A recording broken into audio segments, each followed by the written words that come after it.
Scorpio, Sun, Moon, Rising. Let's see kung ano yung energies na inyong kaperahan. Money, career, finances ngayong August 2026. This is a general reading. Pwede kayong makarelate, pwedeng hindi. Just take what resonates. Another reminder, I will not message you or follow you para mag-offer ng services. So mag-ingat kayo sa mga fake accounts and scammers. Kung gusto niyo ng private reading, just go to my website, mysticqueenph.com, or you can book directly sa aking calendar. Link on the description or comment section. Okay? Let's begin. Tingnan natin energies ng mga Scorpio sa inyong kaperahan ngayong August 2026. Uy, may travel, Maaaring magta-travel kayo for work. Pwedeng iba sa inyo, August, pupunta kayo sa ibang bansa, magtatrabaho kayo doon. Or yung iyong career path is requiring you to travel or even your business. O, syempre, gastos rin yan, no? Just in case you just want to travel for leisure. Just have a good time. Ayan. Light. So, this is about ideas. I think meron kang mga bagong ideas on how to improve yourself, on how to make more money. So, kumbaga, meron ditong clarity. Lalo na kung ikaw ay may pinagdidesisyonan. 'Di ba? You are magical. Some of you, Scorpio, are into the esoteric, no? Nasa occult practices like, tarot, astrology, numerology, or any divination. Maaring yan yung career path ninyo. Or maari ring you are using your manifestation skills para maisakatuparan nyo, matupad yung mga goals and dreams ninyo pagdating sa inyong career path. Okay, let's see what else. Overall energy. The Justice card. So this is about bringing balance into your life, decision making rin. So maaring ng mga nakaraan, pwedeng hindi ka masyado nakapag-focus sa career mo, trabaho mo, or business mo. So this time, you know better, no? Maaring ngayon meron kang mga major na decisions na gagawin to do something na magpapaunlad ng iyong trabaho, ng career, ng business mo.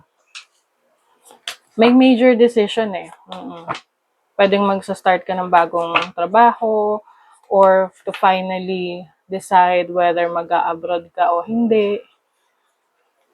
Or marirealize mo ano yung problema pagdating sa pag-handle mo ng pera.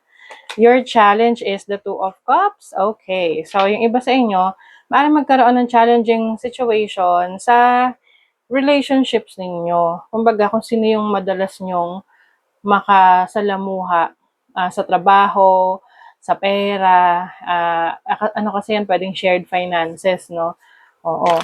So, maaring may mga gusto kang gawin sa pera mo, tapos yung partner mo, ayaw niya, hindi siya agree.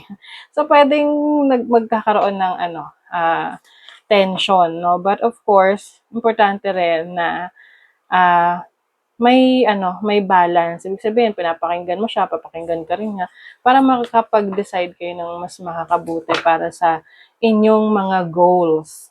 Whether this is business partnership or romantic partner.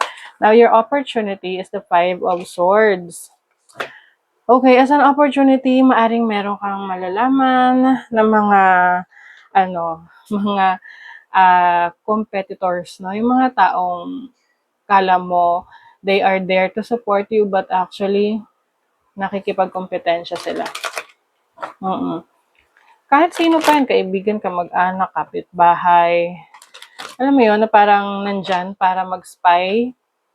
Inaalam ko ano yung mga next move mo, mga plano mo, para mas mauna sila.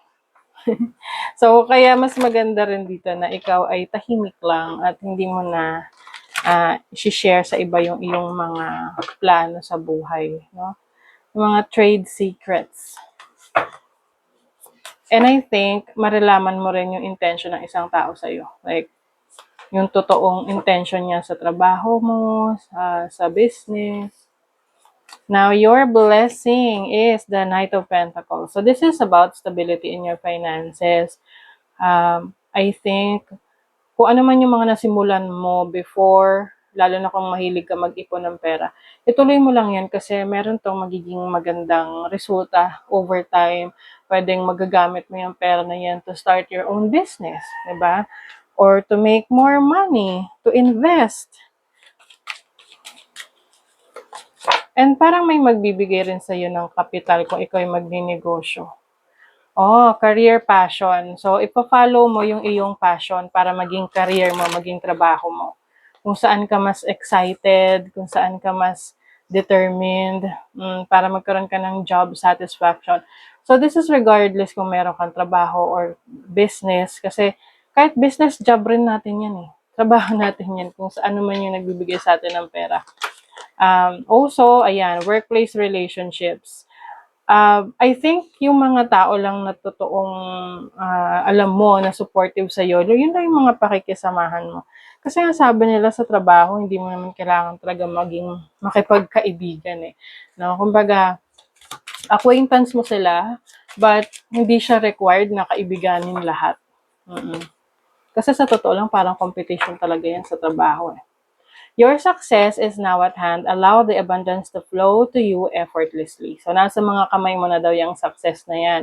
So, whatever you are manifesting, just continue taking action para mas makita mo siya sa iyong reality. Okay? So, that is your reading, Scorpio. Thank you so much. See you again.